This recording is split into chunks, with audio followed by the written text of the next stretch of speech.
Hello friends, मैं आपका mentor ए के सिंह। और आज का जो चैप्टर है हमारा चैप्टर 6, यानी कि हम किसकी तैयारी करें, केवीएस के एसएसटी की। और एसएसटी में भी लेसन यानी कि क्लास 7 लेसन नंबर 6 ज्योग्राफी की तैयारी करें। तो आज का जो चैप्टर है वो है प्राकृतिक वनस्पति एवं वन्य जीवन, यानी कि प्राकृतिक वनस्पति एवं वन्य जीवन। तो सबसे पहला आता है, ये कहानी दी गई है इसके ऊपर, यानी कि वन्य जीवन के ऊपर एक कहानी दी गई। ये सारी कहानी आपके लिए इम्पोर्टेंट नहीं है। यहाँ से आता है चैप्टर जो हमें पढ़ना है, वन क्या होते हैं, वन के बारे में। जो वृक्ष के लिए उपयुक्त तापमान में परिवर्तन वर्षा वाले क्षेत्र है उन उगाते हैं, यानी कि उगाते हैं उन कारणों के आधार पर साधारण यानी कि खुले व खास कराते हैं। इतना इम्पोर्टेंट नहीं है, ठीक है। घास स्थल, ये भी इतना इम्पोर्टेंट नहीं। जो पूछा जाता है वो बताता हूँ आपको, ये वाला सेक्शन। कांटेदार झाड़ी एवं झाड़ी केवल क्षेत्र में पैदा होती हैं, ये ध्यान रखना। ये क्वेश्चन पूछा गया है, कांटेदार झाड़ी कहाँ होती है, तो ये आपसे पूछा जाता है। यानी कि कांटेदार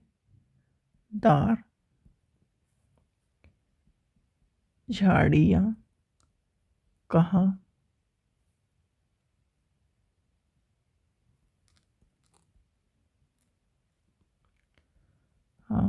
होती हैं। तो आपका आंसर क्या होगा, ये शुष्क क्षेत्रों में पैदा होती है, ठीक है। ये पूछा जाता है क्वेश्चन, तो इसलिए मैंने आपको बता दिया। चलिए, एक क्वेश्चन आपसे ये पूछा जाएगा इसमें कि ब्राज़ील के, यानी कि आपसे पूछा जा सकता है कि ब्राज़ील के उष्णकटिबंधीय सदाबहार वन इतने विशाल है कि वे पृथ्वी के फेफड़े के तौर पर प्रतीत होते हैं। तो आपसे ये पूछा जाएगा कि पृथ्वी के फेफड़े किसे कहा जाता है, तो याद रखना ये पूछा जा सकता है। तो ये क्वेश्चन जो बुक को, आपको एक साइड में बुक और एक साइड में राइटिंग का उद्देश्य यही है कि आपको सारी चीज़ें पता हों कि बुक में क्या इंपॉर्टेंट है, जिससे आपको सारी चीज़ें पता हों। ये भी क्वेश्चन पूछा जाएगा, विश्व का सबसे बड़ा सांप यानी कि एनाकोंडा उष्णकटिबंधीय वर्षा वन में पाया जाता है, ये क्वेश्चन पूछा जा सकता है। तो इसलिए इस चीज़ का ध्यान रखना। चलिए आगे चलते हैं हम। वन, ये देखिए नेक्स्ट क्वेश्चन है, वन के बारे में कैटेगरी पूछे, उष्णकटिबंधीय सदाबहार वन वह वन होते हैं जहाँ वर्षा वन भी कहलाते हैं, यानी कि इनको क्या कहते हैं, उष्णकटिबंधीय वर्षा वन भी कहा जाता है। और ये भूमध्य रेखा व उष्णकटिबंधीय के पास पास रहती है। इस क्षेत्र में गर्मी होती है और पूरे वर्ष तक अत्यधिक वर्षा होती है, यानी कि ये क्वेश्चन आपसे पूछा जाता है यहाँ तक। चूँकि ये मौसम के शुष्क स्थान पर पाए जाते हैं तो इसका सदाबहार रहता है, ठीक है।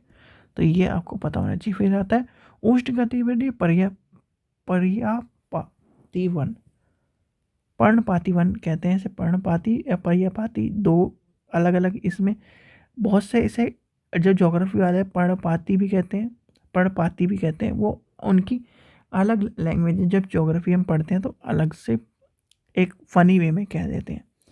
थोड़ा सा इसको ध्यान में रखिए कि फ़नी वे को याद रखिए जिससे आपको पता हो, ठीक है। फिर आती है ये उष्णकटिबंधीय पर्णपाती वन मॉनसून वन होते हैं, यानी कि मॉनसून वन किसे कहा जाता है। चलिए यहाँ भी लिख लेते हैं, मॉनसूनी वन किसे कहा जाता है, तो वो है उष्णकटिबंधीय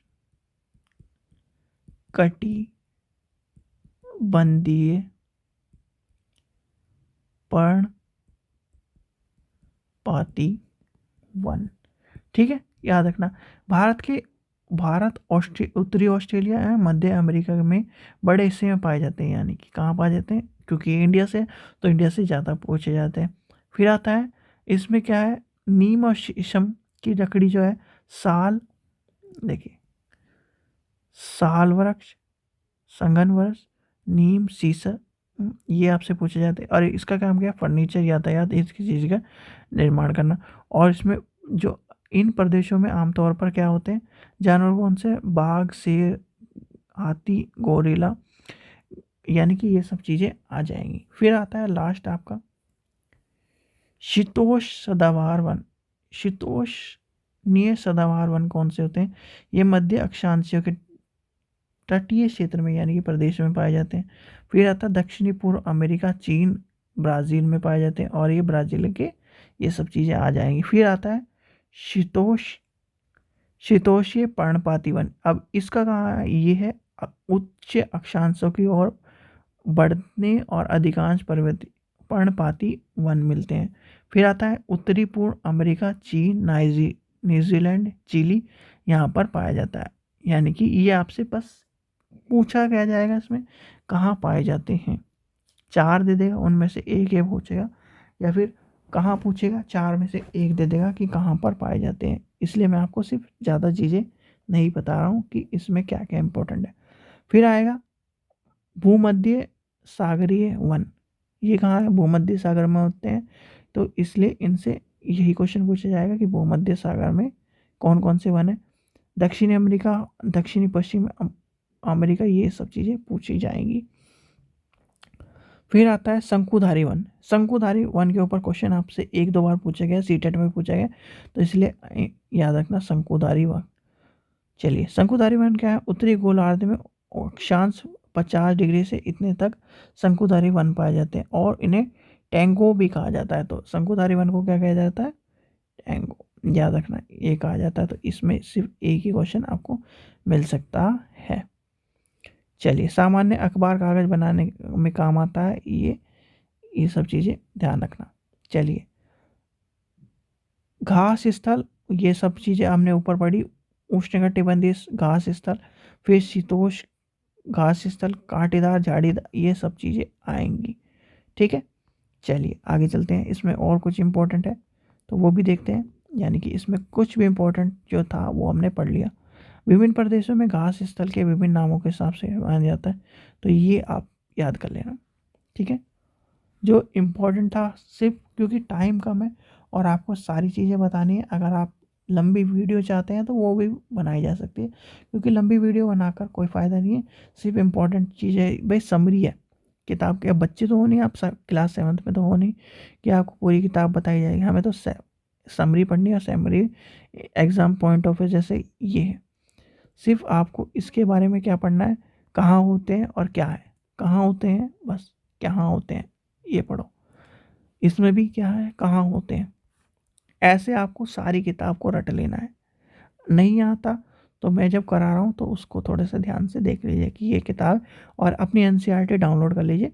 एनसीईआरटी की साइट में मिलेगी, आपको डाउनलोड कर लीजिए, वहाँ से आपको मिल जाएगा। ठीक है बच्चों, आशा करता हूँ आपको वीडियो पसंद आएगी। वीडियो पसंद आए तो लाइक करें, चैनल को सब्सक्राइब करें, और वीडियो को ज़्यादा से ज़्यादा शेयर करें।